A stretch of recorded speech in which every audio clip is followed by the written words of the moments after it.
what if there was a campaign where instead you did voice messages? And there's very good, I do this all the time with my friends, like clone someone's voice and then to like send them saying some off the wall stuff like, man, Tyler, you're the best, this, and this. I do it all the time. I say to my dad, my brother, like everyone, like, man, you're the best little brother ever. And it sounds just like them. And so the technology is there. It's very, and it's not expensive. It's super cheap. And so like, and even if like, I feel like there's always a fine line of trying, like using AI for marketing and trying to trick somebody and just trying to use it and like in a way that is not trick, you know, like there's that part where everyone feels like they're on guard. Like, man, is this fucking AI? Like, I don't like, is this like, right? But if you like kind of just integrate yourself with it and just be like, hey, I made this badass, right? Like it's a different, like you don't feel like their guards up, right?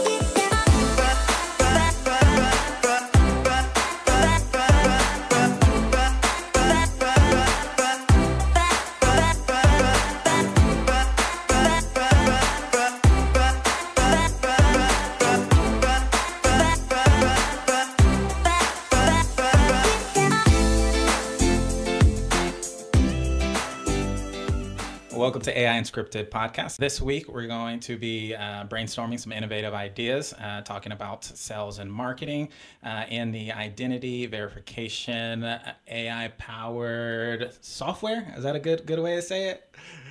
It works. I'll let him clear that part up a little bit. But yeah, don't forget to subscribe and like and follow us to hear a whole bunch of cool, innovative AI sales and marketing ideas. So this is Abe. I'm gonna let Abe go ahead and introduce himself better than I did. No worries. Good to see you, Tyler. So my name is Abe. I'm based in beautiful Brooklyn, New York. And as Tyler mentioned, I work in the identity verification space. So for about half a decade now, I've been at Verif.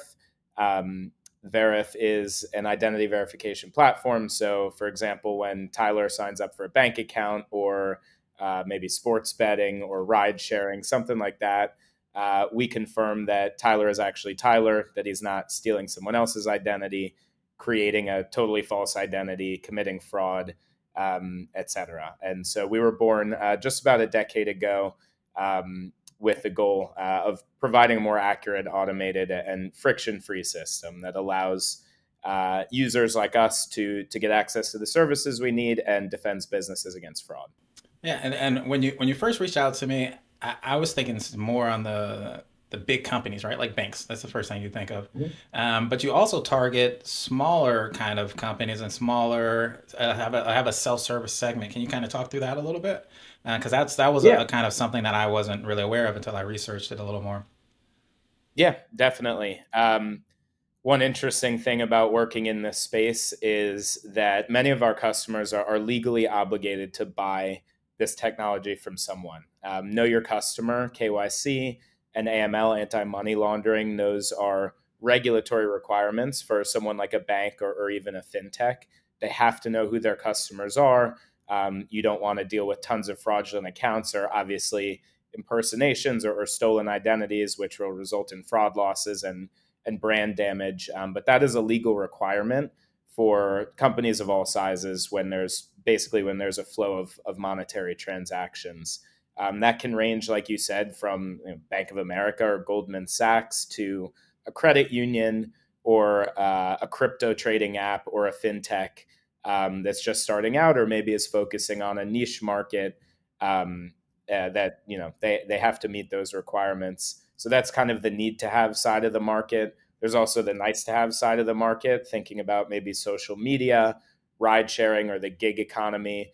Now, there are regulations and frameworks coming out like COSA, the Kids Online Safety Act, that actually will mandate some of these companies that fall outside of KYC, like social media, to know who their customers are, verify their age, things like that. So I think it started as a really focused kind of financial services effort, but over the past 5-10 years, it's really grown. Okay. Yeah, the first time I heard about the KYC, I used to live in Mexico. I was there for 5 years, 2015 to 20. And that was when, like in Mexico, there was a lot of, or I was in Playa del Carmen, so it was a huge poker player community. and they Hmm. were all in the Bitcoin thing because it was the way to move money around. And so like I knew about it. I was stupid enough not to get it. I got it before the first crash, and then I never touched it, right? But it was like 2000, 3000 around that time. And so we start getting in like the IPOs and different or ICOs, right?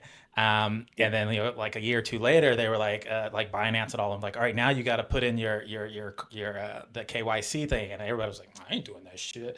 They were like, no, I'm not registering to nothing, because it was all kind of like the black market kind of movement of money, right? So everybody, yeah, when all that stuff with Coinbase and all them started trying to make you do it, we were like, oh, what the hell is this? Like, you don't just need my email no more.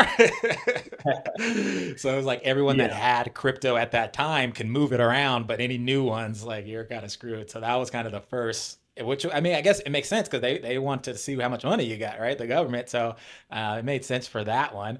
But yeah, I didn't know. I guess my question is, the KYC stuff, is that newer for all the other kind of companies, or that kind of always been around? They just implemented it in some.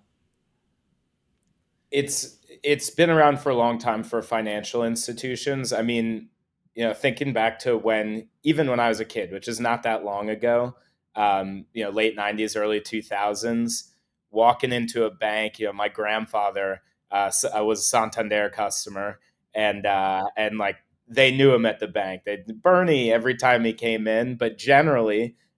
You walk in, you go up, you say, "Hey, I want to take out $10,000, or I need to make a change to my account." They ask you for your license. They might, scan it with hardware, and they're looking at your face. They're looking at their computer, which has all this information about you, your date of birth, your address. That's the original KYC. When you go to a bar and a bouncer looks at your ID or maybe scans it on their phone or a physical scanner, that's KYC. That's where KYC was born. And then, of course, over the past couple of decades, you have the proliferation of software based financial tools. Nobody goes all the way to the branch office of Citibank now. They open the app and they deposit a check, or they Zelle money, or whatever it is. And so, really, that's the big turning point for this industry, was financial companies and all kinds of companies, as I said, sharing economy, et cetera, making that move to digital for the benefit of everyone. And that kind of left a gap of, hey, we still need to do this identity check. How are we going to do it if this person isn't physically in front of me?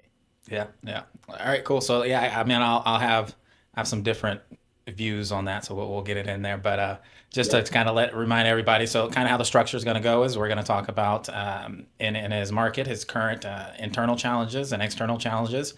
So he did his homework, I did my homework, and this is us meeting brains and brainstorming some ideas for sales and marketing, of course. Then we're going to talk about what AI is good at and bad at in this different segment. Then we're going to go through 4 different AI solutions that I came up with. He'll bounce some ideas of what he came up with. We're going to do one that's instant, just a tool right out the box, one within a week, within a month, 3 months, and then just a bonus. And then we'll talk about things to potentially watch out for, and any kind of cool predictions and future trends that we see. All right, so let's go ahead and jump into the first segment, which is the internal challenges. You wanna go first, or you want me to go? I can go first. You want to start with internal? Yeah, let's start with internal.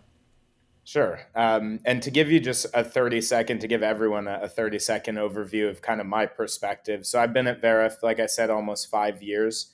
I started as the first US-based account executive. We were born in Estonia, which is a whole nother interesting discussion we can have some other time. But it was just me. We didn't really have much tooling. When I started, we were a Series A company just entering the US market. And then fast forward to today, we're a 400 plus person company with offices all around the world and many sellers in the US, Latin America, EU, beyond. So I mentioned that because I've seen the sales process through basically every stage that it's existed in within this company. And I've always been looking for more ways to improve the process, to create a more stable system of predictable revenue, to understand what works and to reuse it, and to enable everyone in the company by unlocking, tribal knowledge that's proliferated. I think that's a big issue that AI in general can help with is unlocking the knowledge in people's heads that just have a different level of experience than someone who's really smart but joined yesterday. Um, and so when it comes to those internal challenges in the process and what I think about attacking with new tooling today, number one is we have a very technical product, which means it's a very technical sale. Um, we have fantastic solutions engineers, engineers in general, really smart product managers, lots of resources, and no one account executive or SDR, individual contributor on the sales team, is expected to be a complete expert on the integration process or the tech stack or to know everything. But the more you know, the better you can guide folks to the right solution. And so one challenge that I think exists in a lot of B2B SaaS companies, but I think is pertinent to this discussion is technical proficiency for non-technical folks. Yeah. Yeah, no, I think that is a huge one for sure. Yeah, like that was one of mine, was the integration part. And it was the integration, which is a huge piece, right? I mean, you're dealing with these enterprises, and you have, which is, so I'm actually most of mine are trying to go after the smaller, because I think there's a lot more opportunity there. Because I feel like maybe the enterprises are saturated, and there's just, it's just not as, like, that's just relationships. That's just like who you know, how you get in there, right? Unless you're hiring people or really putting in the man hours, it's kind of hard to build those by yourself, right? But the self-service product you have, I think that can be enriched a lot with AI. So a lot of my ideas around that. But I think the demonstrating the ROI is kind of a hard one. That was one, because every time I do this, I try to think of it like if I'm the customer, right? And I'm like, man, like unless I have to do it, like I don't really want to do it, paying all this money. All right, if the government's making me do it, like I'm gonna do it the cheapest way, because I really, especially if it doesn't mess up my money, like I don't care. Like it's like the government's making me do it, like it makes me do everything. Like I'm gonna get the cheapest solution if it's a point where the result of it doesn't affect me, right? Like I feel like there's some where they're just doing it because the government has to, but like if the client gets fraud, they really don't care. Like there's probably some products like that, right? But there's some that if the client gets fraud, like then it affects their bottom line, and they probably care more, right? So there's a lot of different caveats with it, and I feel like there's a lot of situations where it's kind of a mix or up and down, and so I think that part I was trying to wrap my head around, of who really benefits from it and doesn't benefit from it. Because I feel like anytime you think of this, you figure out how is it affecting somebody's money, right? That's like usually the motivation of anybody. And if it's affecting their money, they're gonna want it. If not, then they don't care, even though it's morally maybe right. It's ethical, like I have a lot of discussion on my podcast about like the ethics, right? And I feel like with business, there is a very gray area when it comes to ethics. It all depends on if it's benefiting you or not at the moment, and then someone decides if they're ethical or not. So I feel like it's very fuzzy in that area. But you are always foolproof when you figure out if it's affecting someone's bottom line. And so I think with your product, trying to figure out like who does, like which companies or which personas, like fraud and this type of identity, really affects their bottom line, and going after those compared to the ones that are forced to. Okay, so let's move to external. What was one of your top external ones? So one of the top external ones is actually similar to something you've talked about on this show, which is that we work in a very saturated, very competitive market, similar to someone making AI tooling, right? I mean, the media loves to go on an AI frenzy and call CGI AI or 3D renderings or whatever when it's not. And there's already tens of thousands of tools out there to use, AI powered sales, gadgets to improve the process. And similar to someone working in that space, right? It can be challenging to create differentiation when this person is very knowledgeable and knows what they're doing, but is getting information left and right. And so working in such an extremely competitive market, creating value off the bat, getting people's attention, I personally know, and our clients know that we are different than the rest of the market, but you can only say that so many times in a cold email or a discovery call. And so finding ways to create differentiation in an honest way that really lands with people is certainly doable, and we do it all the time. But at scale and expediently, it's a challenge, Yeah, I think, for a I'm lot of glad you said folks. that because most of my ideas are around that. So I There you think go. you're gonna like these. Yeah. The one that I came up with is the uncertainty right now with the whole, which could be beneficial, could be not, but with the whole cybersecurity of like cloning people's voices, cloning people's faces, it makes them want it more, but also I feel like it will pause some people. Like, what the hell is happening? Like, like trying to wrap their head around how to protect it. And I feel like that uncertainty will pause people. Like they'll know they need it, but they'll just be paused because they're just like, well, like, what do I do? Like, which direction do I go? Is there going to be new stuff out? And so I feel like that component of it will just have people hesitant and not like be like, all right, I need this, right? Because they just don't know. Like when people just don't know, they just get stuck, right? And so I feel like that uncertainty and that whole AI clone, like all that stuff going on with, like I heard a story of someone like you cloning someone's voice because the old people are always the target, right? So it's like someone's cloning someone's voice and like acting like they're going to jail or in jail and like send me bail money, and someone's grandma's just like, yeah, baby, I got you, and they send this random dude in India some money, right? And it's so Yep. easy to do it with these tools, and people that just don't know, like they're just like, yeah, all right, like they're just like, how can somebody clone somebody's voice, like, and now visually you can clone people's, like visual, like moving and everything in video, and it looks very real. So like I Yeah. feel like that uncertainty makes them really want it and need it, but they're like stuck, so I think that might hurt you initially, but like there would be a point where everybody's like, all right, time to go. What do you think about that? Because I was unsure about that, but like I would be paused. I would kind of be like, I don't know what's happening, like what direction to go. Have you seen that yet? Yeah. Do you mean kind of specifically from the perspective of the end user? Yeah, of the person like you're talking in sales and being like, yeah, I Oh, know I need it, but like, man, I can't wrap my head around everything. Like, I don't want to make a huge purchase on something I can't even understand. Like, let me get back to oh, for sure. Yeah, yeah, and yeah. I mean, it happens all the time. And like I said, there's kind of two sides of the market. There's the folks that legally are required to do it, Yeah, so they they're don't going have to a partner choice. with someone. It's just a matter of who. And then the other side of folks that want to enhance the security of their platform. I think we often forget that it can seem annoying to have to do this as the individual providing their passport or their license. We have made a system that makes that as easy and understandable as possible. And yeah, it can be daunting. It can feel like Big Brother or something like that.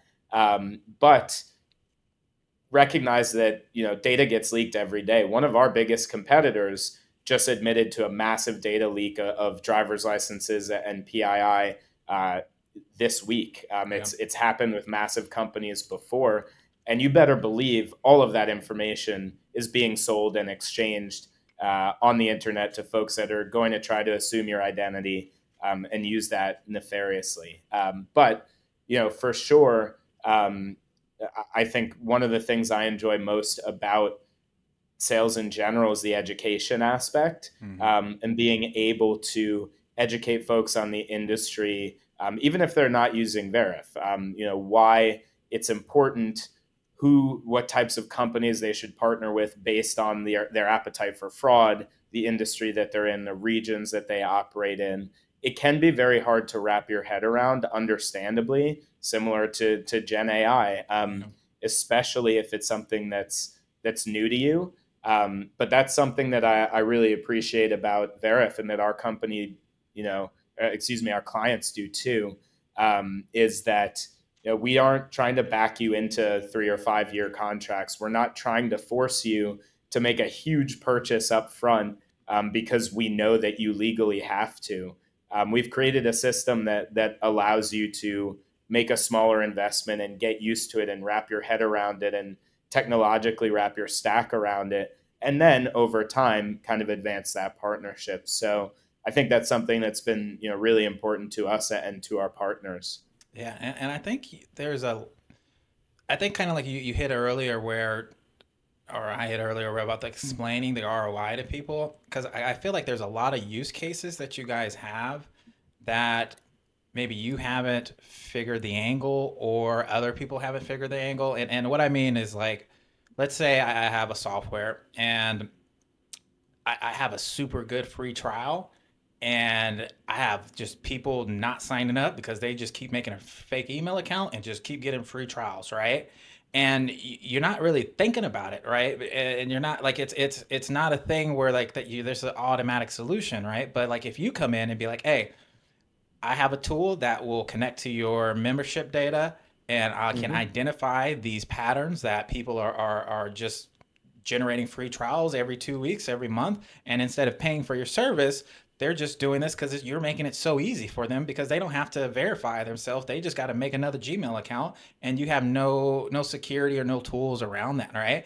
And then if you can like show them like, hey, I've identified like just give me your whatever membership thing they have, right? Give me your membership connection through an API. I'm gonna put it through our system. We'll run it and be like, all right, look, we've identified 10,000 of these people that are just running your app for free, not paying for it. If we converted half of those, that's how much this would be. Our tool costs this, ROI 4 to 1 or something, right? And like those are like some unique kind of like things that people are not even thinking about that can be valuable, right? And so I feel like trying to get some material or some just information out of different ways this could be beneficial that are not just obvious, like I just need to verify my people, right? But like that is something probably a small SaaS company is not even thinking about. But having people verify themselves would help in that type of thing, right? Now it'd have to be an easier verification kind of process so that you're not just like people are just like, man, I'm not doing this shit, and they just walk away. So it has to be Exactly. like an easy kind of fast thing, but more than just I can make 10 fake email accounts in 30 Yep. seconds and go. So I think that could also, I don't know, I just came out that idea just now, but I think that could be a good angle. Mhm. All right, but let's jump into like strengths and weaknesses now. Let's just do Yeah. one each of in this kind of the different problems that we talked about and then the challenges. What is AI really good at that you think in that space? For sure. I have a few good examples. For one, it's just great for research. Now, that's assuming that the tool and the models that you're using are validated and up to date. But it's been really useful. We're not a law firm. We don't give real legal advice to people in a legal manner. But I'm happy to explain to our customers what a regulation is and what they need to do to comply with it. And so AI tools have been really good at just quickly giving me summaries that I can pass along to people and any kind of market research as well, because it can ingest all the different reports and case studies that our competitors put out there, draw out certain themes. It's, with the new kind of memory updates in GPT, it can tie that back to things I've taught it about my strategy without putting proprietary information in there, of course, and kind of how I can attack certain situations or enable my team to do that autonomously. So for market and regulatory research, it's been great. I think also, one really good example, one part of our sale that's again probably not unique to Verif, but is amplified here is that it's a very cross-functional effort internally to close deals and to maintain customer health. No account executive is going to close a 6 or 7 figure deal alone. We're going to need help from solutions, maybe engineering or DevOps, probably a product manager, and definitely legal. And legal is the example I want to bring up. Yeah, because Similar that's to what I unique. said That's kind of unique with a before, lot of people, like a lot of other yeah, softwares, is the legal part. So yeah, let's hear about that. exactly. And it's a very important process for both parties, and we really respect that. And we're lucky to have amazing counsel who are very fast and focused. But there's only so many folks at hand on hand at once. And what I've been thinking about is Okay, how can I lower the mountain of work that our legal team has in their queue that might be noisier, not negotiating indemnity or something really important, but maybe an MNDA or our out of the box positioning on certain core aspects of our service agreements. And in turn, how can I enable account executives who, again, are not lawyers and are not expected to be legal experts to talk about this stuff more efficiently, advance deals faster, build trust, and just optimize the times of our cross-functional partners. And so I've been using AI-based tools a lot to generate resources that are more communicable and universally understandable versions of complex legal documents. And I've created resources so that now, our AEs are not going to handle a legal negotiation by themselves, but they can set us up for success by saying, let's get ahead of things like liability or SLAs. I want to explain to you kind of our out of the box positioning. Yes, we can negotiate this through the redlining process, but let's start off on the right foot. Let's lower this kind of mountain of questions and reduce the noise at the beginning so that we can just get a higher velocity, a higher speed, and in turn generate more revenue. So I'll stop there for a moment, but those are two pretty good examples as of late.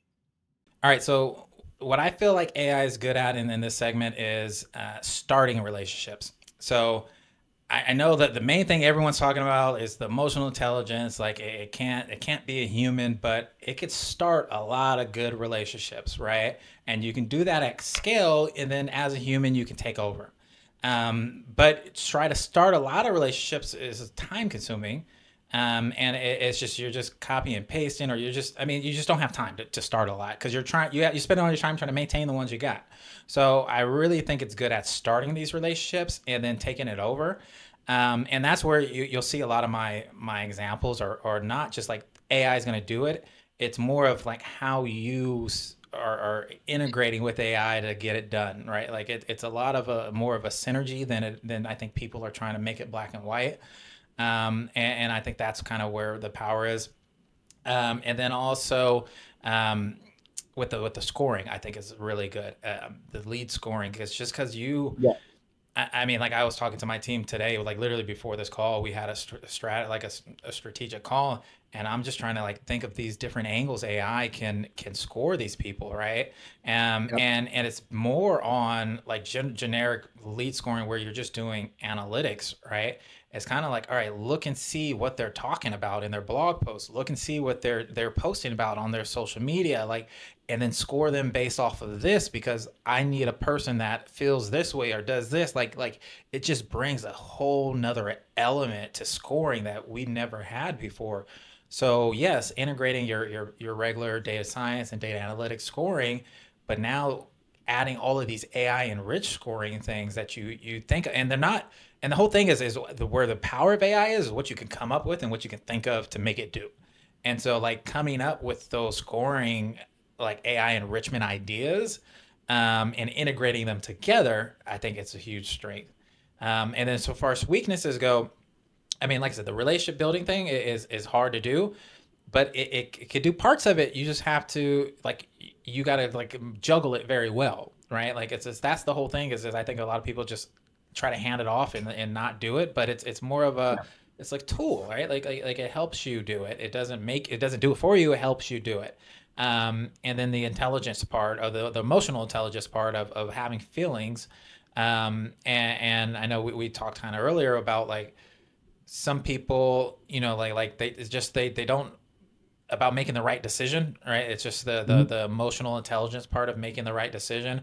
And so like always optimizing for profit or always optimizing for a dollar, right? Like might not be the best decision. And it might, even if you are optimizing for profit and you just have an AI do it, there's other things that could affect you that will ultimately hurt your profit, right? Like if you get bad press, AI is not thinking about that.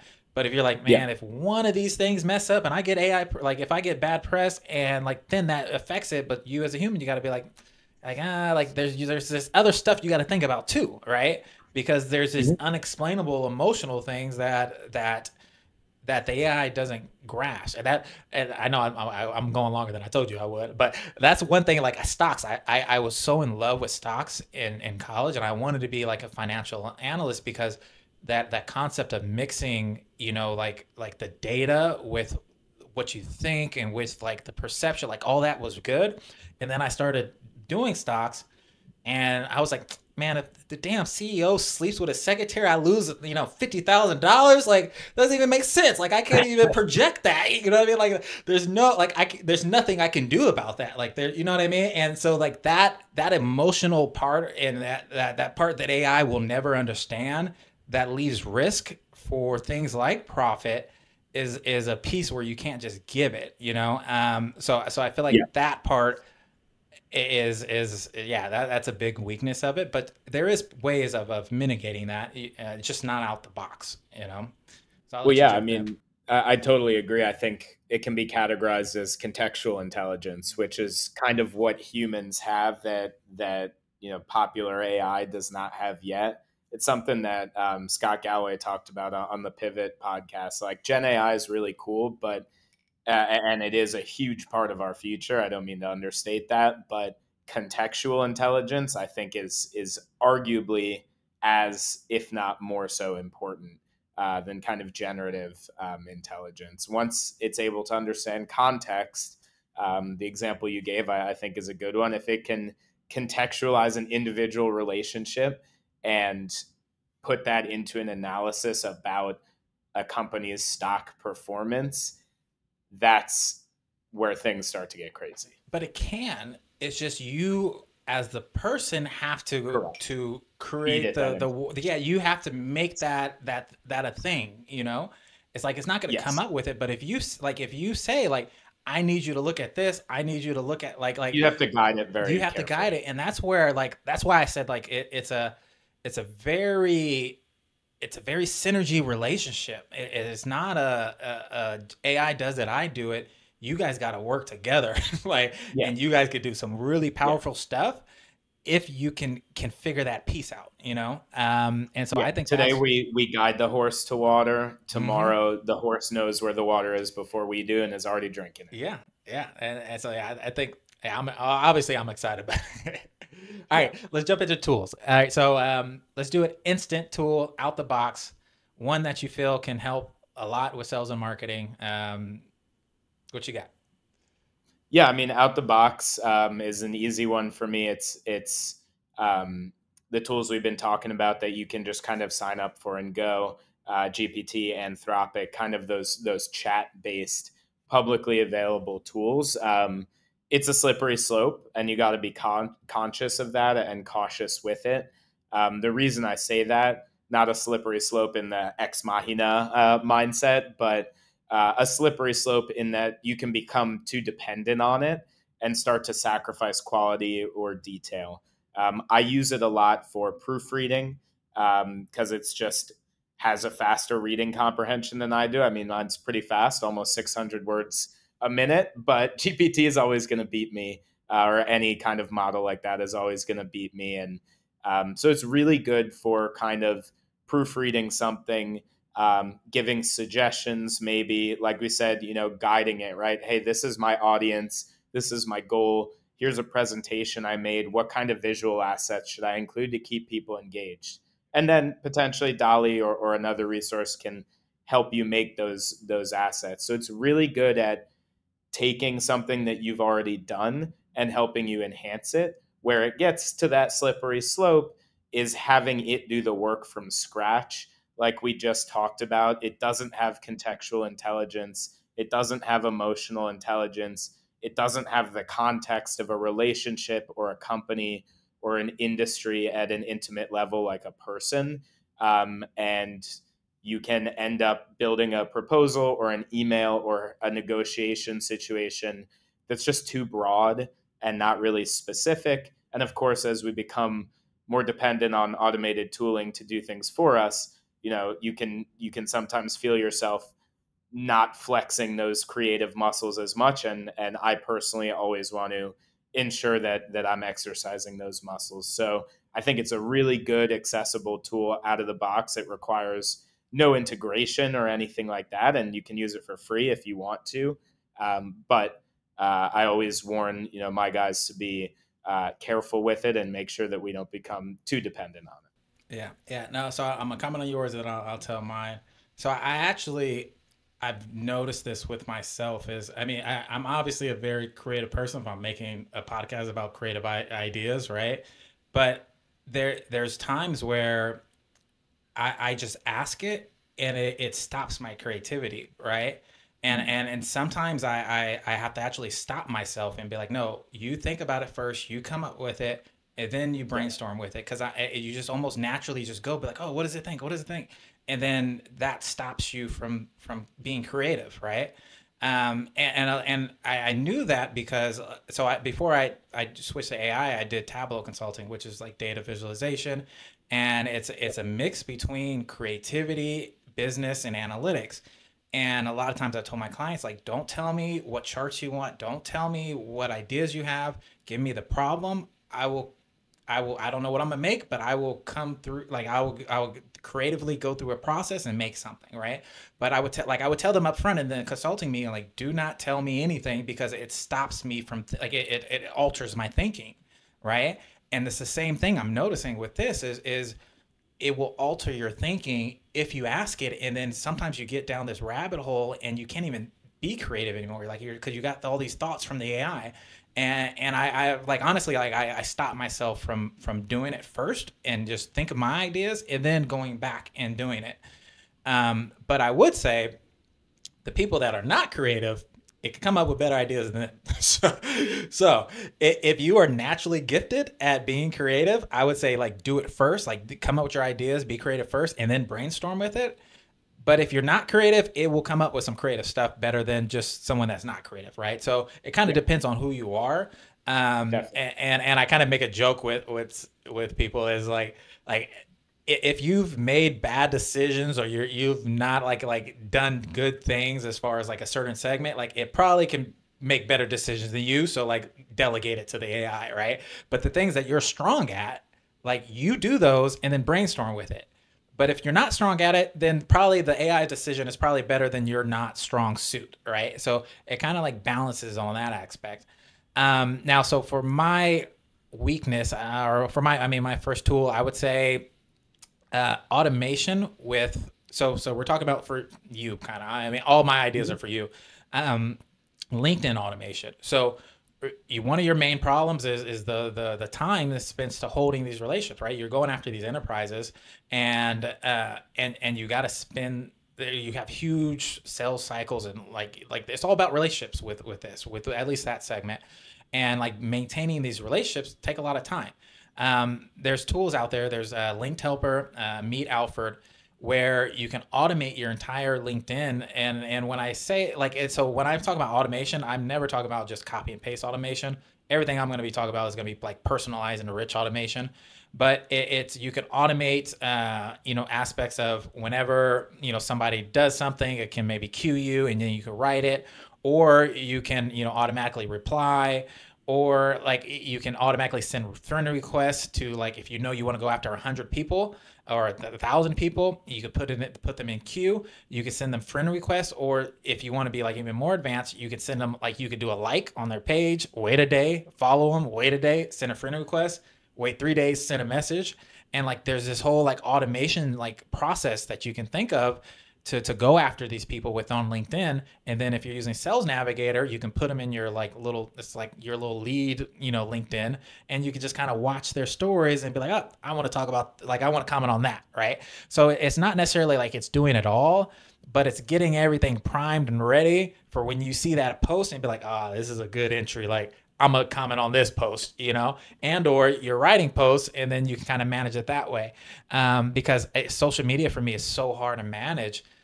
It's just so much, right? Like it's just so much work.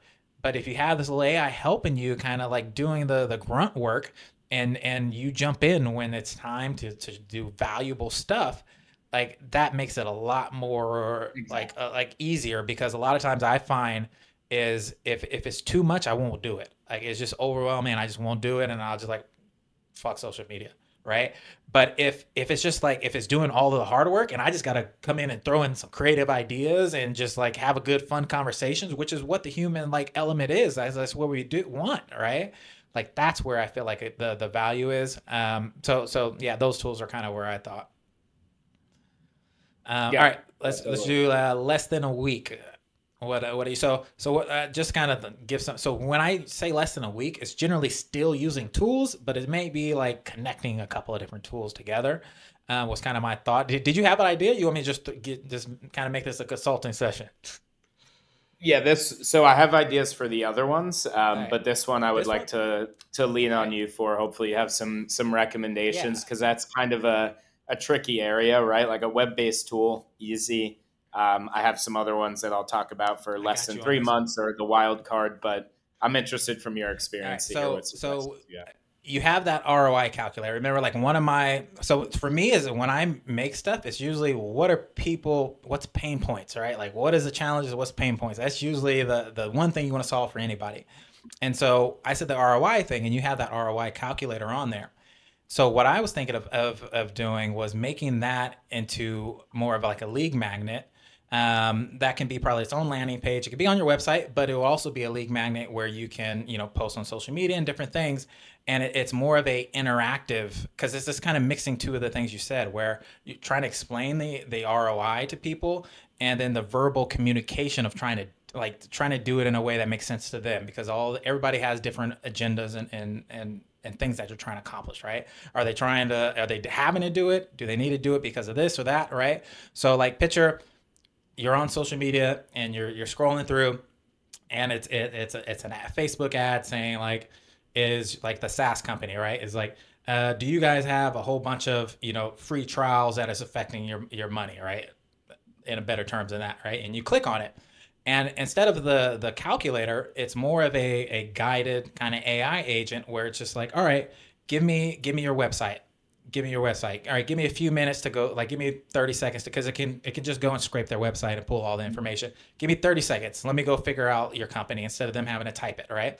All So right. more of an interactive, like autonomous version of a Exactly. calculator. And it It's a good goes in, idea. it goes, looks at their website, and then be like, all right, well, probably like, and it comes up in it. So the whole thing is not necessarily like just chat GPT because the thing with these I call them like these AI enrichment or AI lead magnets is it can't be something that just chat GPT can do alone.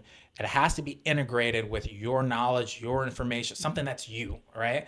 So this Yes. chat can be like, all right, with the information that I've been trained on. I mean, it's not going to say these verbs or this information, but as far as the information I've been trained on, the use cases I've been trained on, like you probably should pay attention to this, and this, right? Is any of these pain points like, are any of these things happening? And then the person will be like, yeah, and be like, all right, well, you should do that. Like, like it'd be more of an interactive ROI calculator than just put your numbers in because, as I said before, I don't think everyone could figure out how it affects their ROI. Mhm. So Mhm. I think like having those like use cases of figuring those out, like every industry that you're going after, be like this industry probably needs to pay attention to this. They're not even like thinking about this, but this will probably save them some money, right? Like they're not googling for this, they're not looking for this. They have to like that has to come to them, right? And so like training it on those different use cases, and then depending on when they read the person's website, comes back, it categorizes them, and then it kind of guides them, almost Yeah. selling them as it's giving them information, right? And so it would kind of count the ROI part of it and the way of expressing the pain and the solution and the pain that they may not even know they have guided in that way. And there's a lot of tool. So it might not be a week, but there is a like an open source model you can use to do that and use and like give it your knowledge.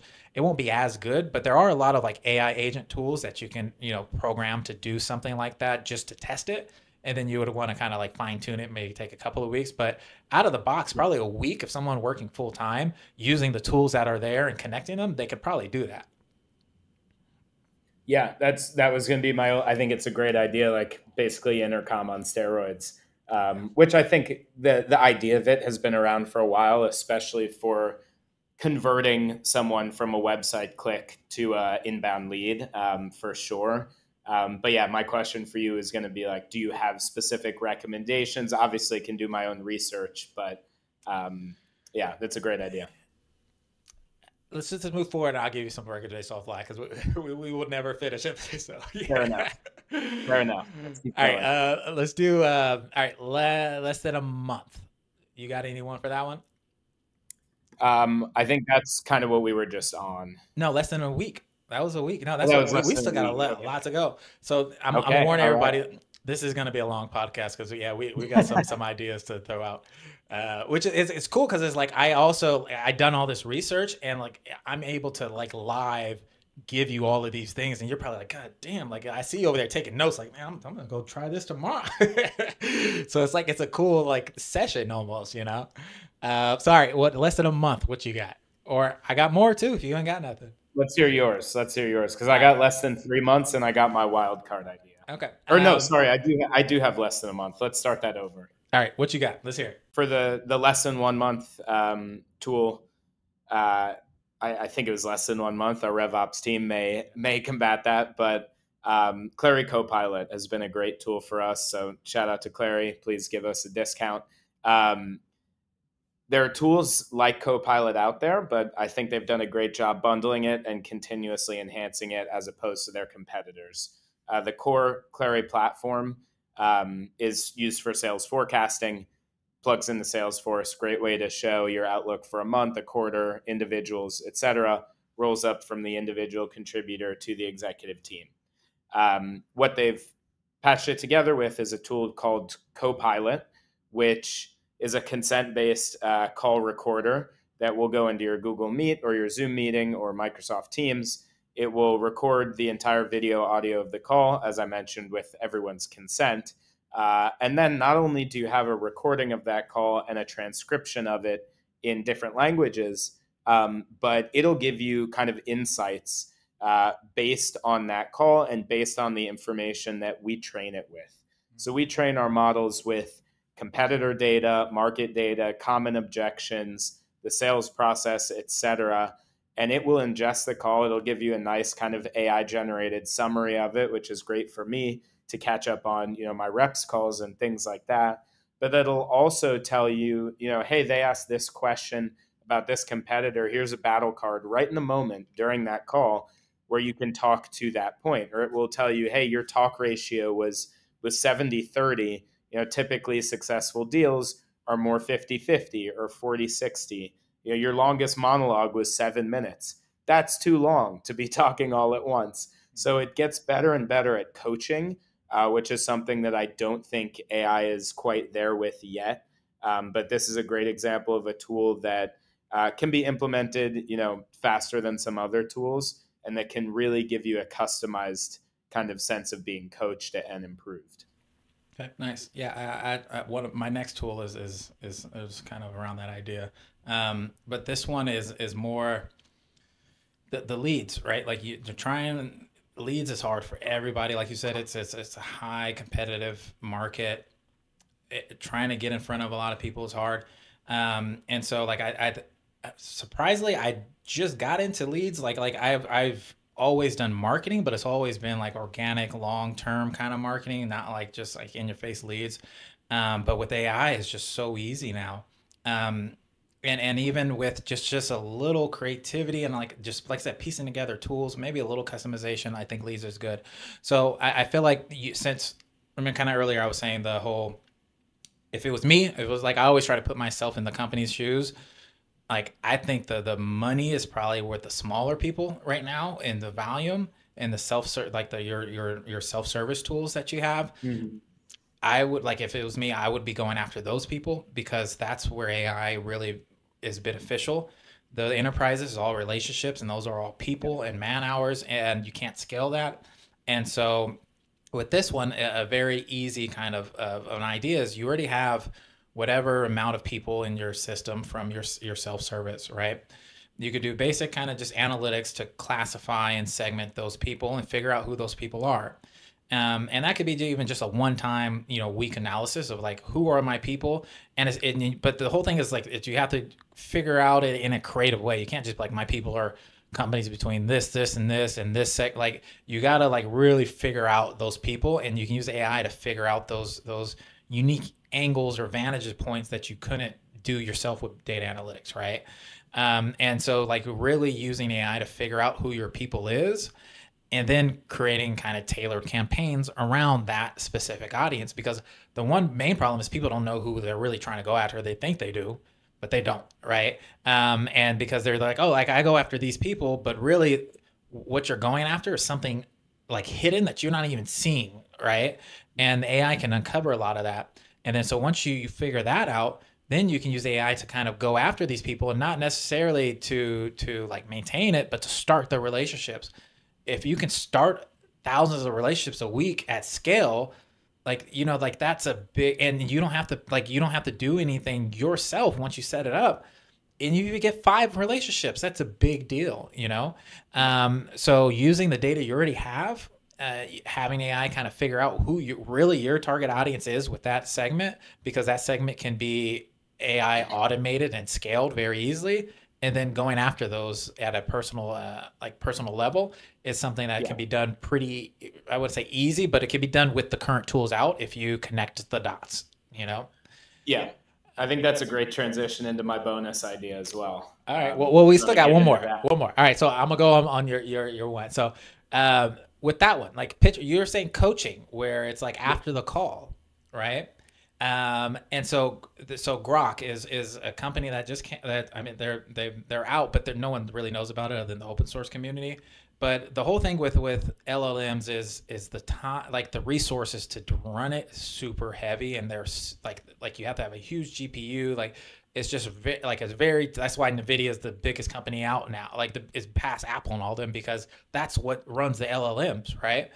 And this new company Grok, which is not out in the public, like there no one really knows about them, but pretty much they're trying to figure out how to make a GPU for specifically for LLMs for AI, and they're able to come up with like super fast responses using the open source models, like 10 times faster than OpenAI's response. Like it's ridiculously fast where you don't even believe it.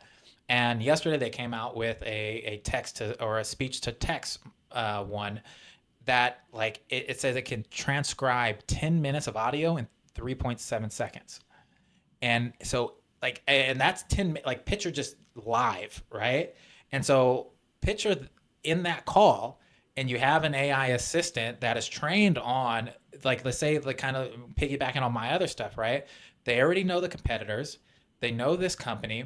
In the call, they're talking to the person, and they're being like, this person's losing interest. Like you like, because they could also have vision, right? It'd be like, this person's losing interest. Like he's looking around. Like you need to change up because you're boring the shit out of them, right? And like live, tell them what to do. Yeah. Live coaching is crazy. Yeah, like live coaching, and or like a customer just like, oh yeah, but this competitor, like I think this is this. And the AI is like, yeah, but this competitor doesn't do this, and this. What we do, which solves this pain point of this person. Like just to be able to like look over, be like, what do I say?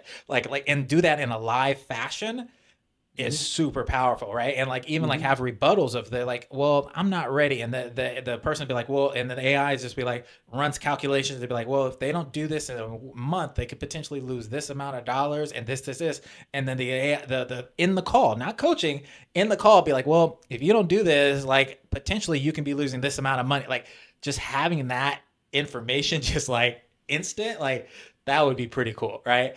And so like having the live transcriptions of enriched with the kind of like your own as a company, right? Your own like rebuttals, your own use cases, and just having those at your fingertips would be super powerful for your sales team. And so that's the kind of the idea that it's kind of taking what you have now, but customize. Like the whole thing is the out of the box sell like tools are good.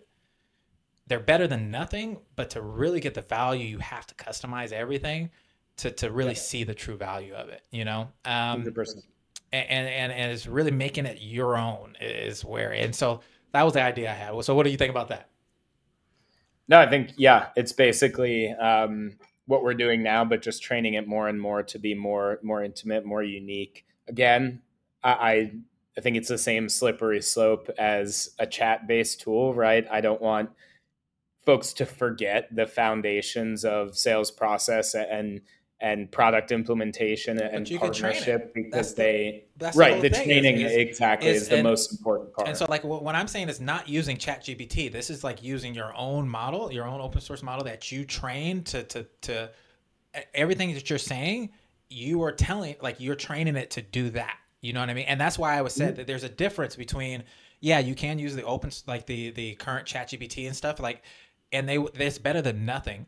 But if you actually train like an open source one, you can have it, all of the stuff you're saying, you put it in it, and it will Yeah. almost correct you more than you're correcting yourself, you know? No, And, totally. and so like that's also like that's where it takes it to another level. Yeah, 100%. That's awesome. I'm gonna check that out. All right. The last one. I want to hear one of yours because I like going back and forth. So, what's your bonus one? My bonus one is actually very similar to what we were just discussing, but a little more specific. There's as a let me start that over. My bonus idea, is kind of in line with what we were just talking about. A great analogy is there's a good TikTok or like reel going around right now, like a comedy sketch of a bunch of guys that wake up after it's a rough morning, and they're like, oh my god, we've reinvented the wheel, and there's like all these diagrams everywhere. It's funny sketch. I want a system that, similar to what we're just talking about, will recognize and improve processes based on very specific past experiences and data points. I have the epiphany that those dudes had in that video. Maybe epiphany is the wrong word, but probably once a month.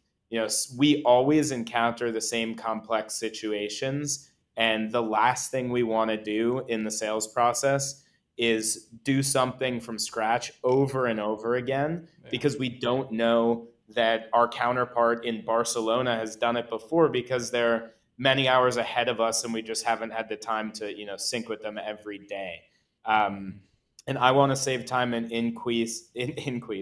I want to save time and increase win rates by training models on things like our tech stack, specifically our CRM data, right? Our Salesforce data, even Clary Copilot, like I mentioned, to basically be an expert on our individual sales frameworks, to one, guide us more, but two, be like, hey, dude, Abe, like, you did this 3 months ago for Google. Are you sure you want to start this presentation from scratch? Because here's a QBR you did with stake.com where you had the same exact slide. So maybe you can just rework parts of it, and here's how.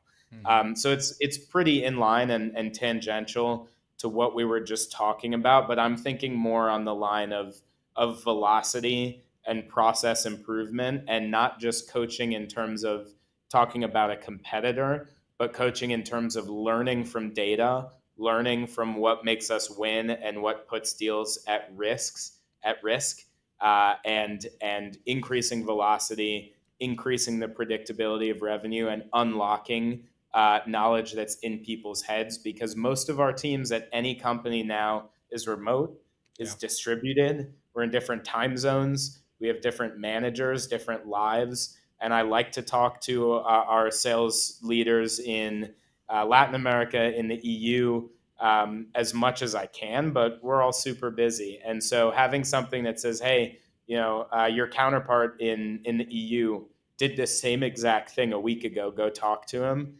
That's something that's really interesting, but would require a lot of different inputs from, everything from Gmail to Slack and Salesforce, et cetera. Yeah, now I think it'll be easy for a startup to do it, like someone that's just starting their company now, but trying to backtrack is going to be hard. Exactly. But yeah, it's super powerful. It would help anybody. I mean, any company. And I think about doing it all myself. Like I have like Dropbox and Drop and Google Drive and 10,000 emails, and like I'm just like, man, what the hell? It's like I have a desktop, a laptop. I don't know where anything is. Right, just the connectivity of people and resources and things is super valuable. So yeah, no, that's for sure a good one. Mine's gonna be a little more, I say, off the wall. Cause like this one, I like throwing out ideas that's probably not go like practical, but it's cool. One I had, which I actually had this like 2 days ago, and I was like, why is nobody doing this?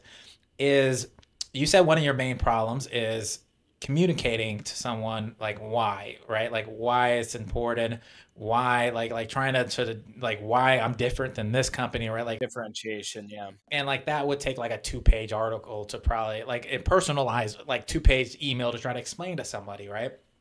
Everyone hates reading. What if there was a campaign where instead you did voice messages? And there's very good, I do this all the time with my friends, like clone someone's voice and then to like send them saying some off the wall stuff like, man, Tyler, you're the best, this and this. I do it all the time. I say to my dad, my brother, like everyone, like, man, you're the best little brother ever. And it sounds just like them.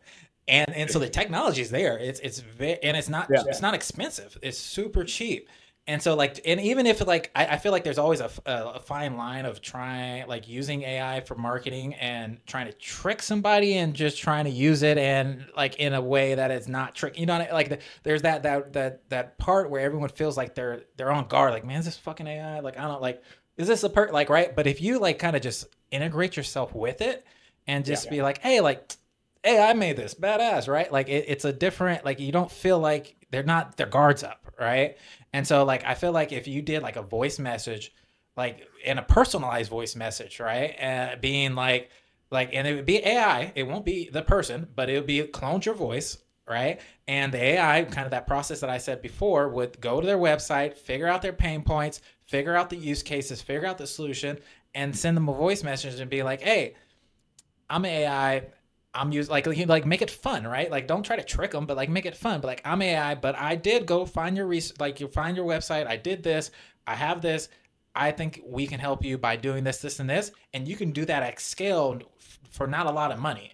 And like that would be such a unique, like that Discover commercial when they're talking to themselves. It's like kind of the same. yeah, and It's that a would be similar such a idea. unique thing that no one's doing that It's a great you idea. could do at scale. You know what I mean? And I literally I was sitting there talking, so I was like, why has nobody done this?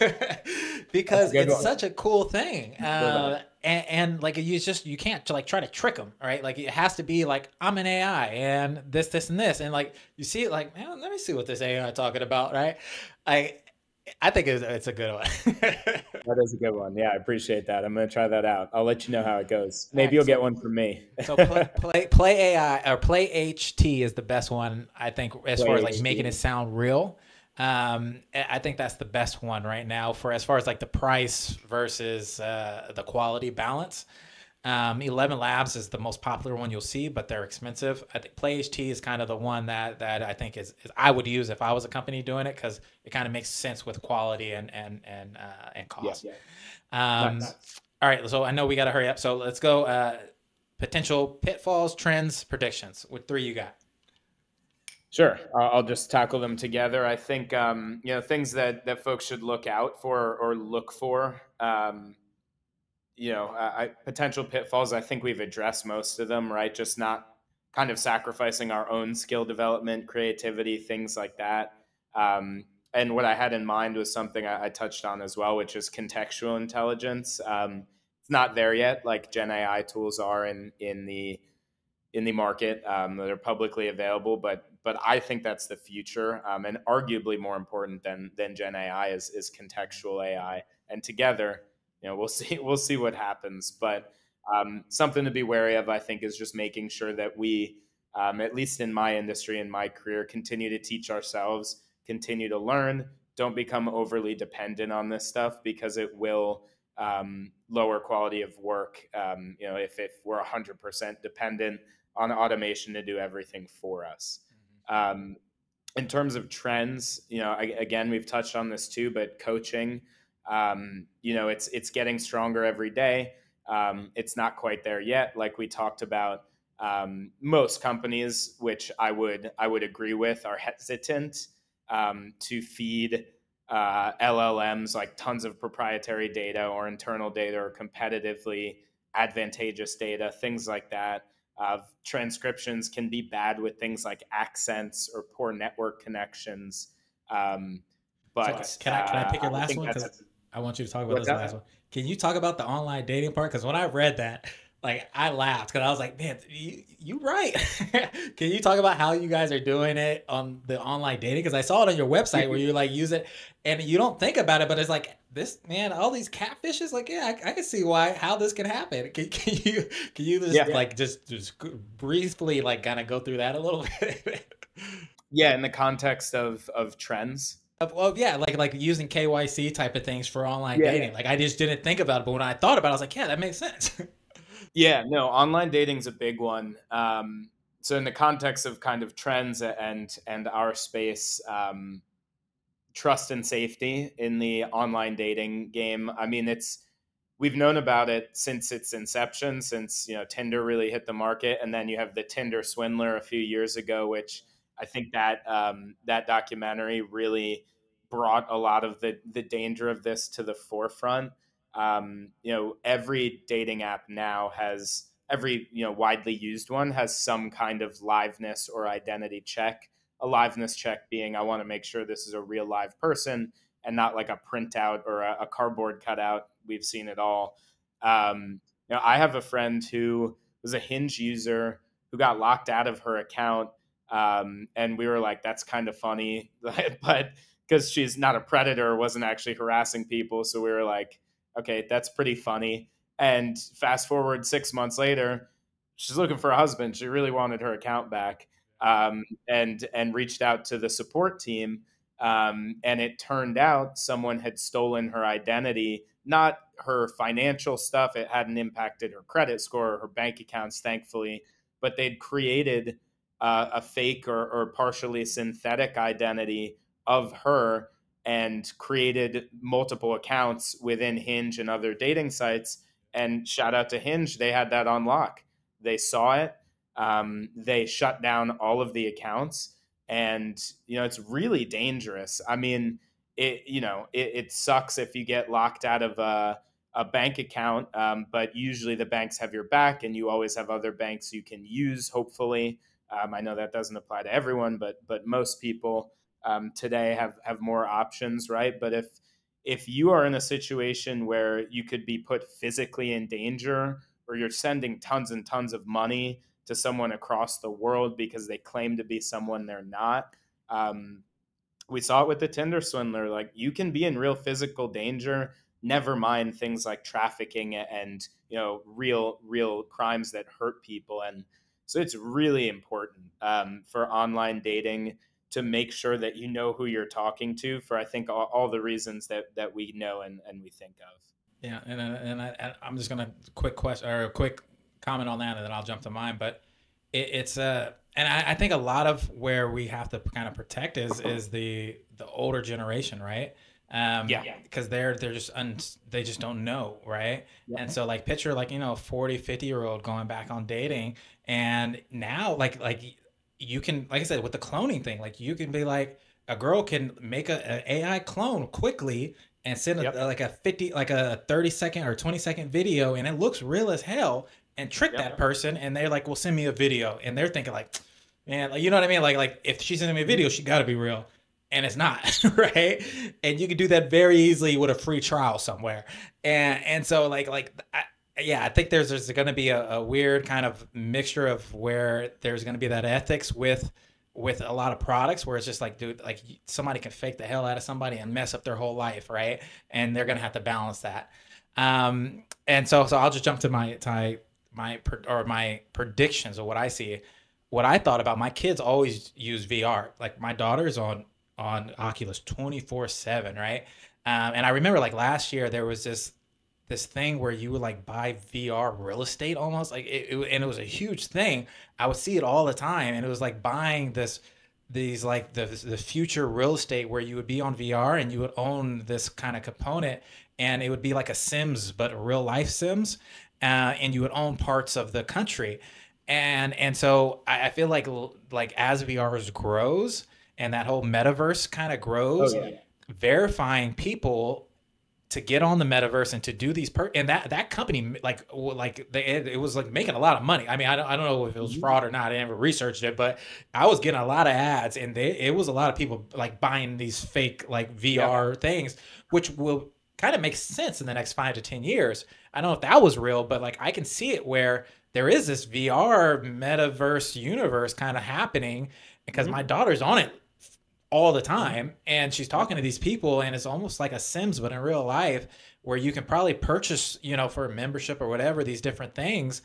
But like at that point, when you're actually putting money out, like you're gonna need to verify people.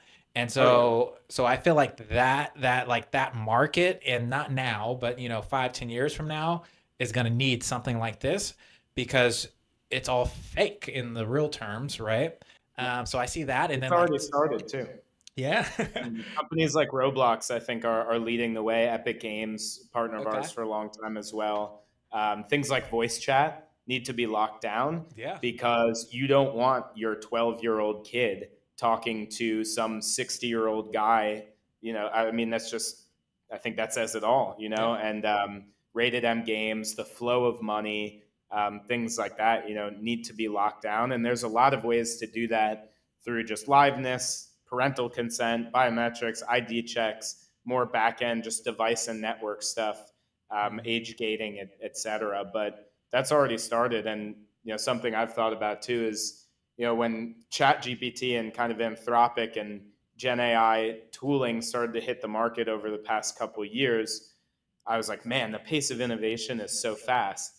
And then I thought about spatial computing, which also has an incredibly fast pace of innovation. So generally, we're used to like sequential paces of innovation, right? You have the dot-com boom and the internet, followed by kind of financial technology and building on top of the template that the internet provided, personal technology, maybe personal computers before that.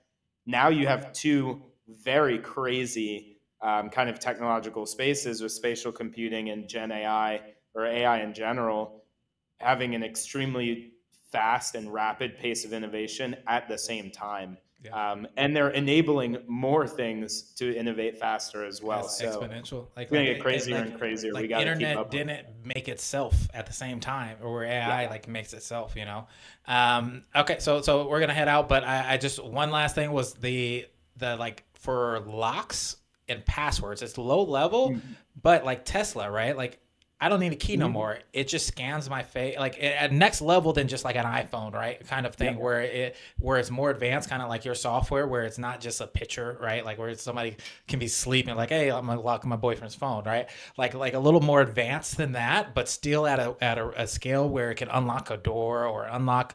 I think that could be a thing in the next 5 to 10 years, where nobody has to have keys, no one has to have anything, and it's just it's already a thing. Yeah. but I would be scared right now. But probably 5, 10 years ago, it would be nothing, right? So I think that's a good one. But yeah, all right. Thanks, man. I know I kept you a little longer. No worries. This is a great I chat, and I appreciate it. really appreciate the recommendations as well, and definitely want to stay in touch. And maybe we'll do a check-in at some point on the show about if we've implemented, some of these suggestions and how it's progressed. That would be cool. That would be cool. All right, man. Have a nice one. Cool. You too.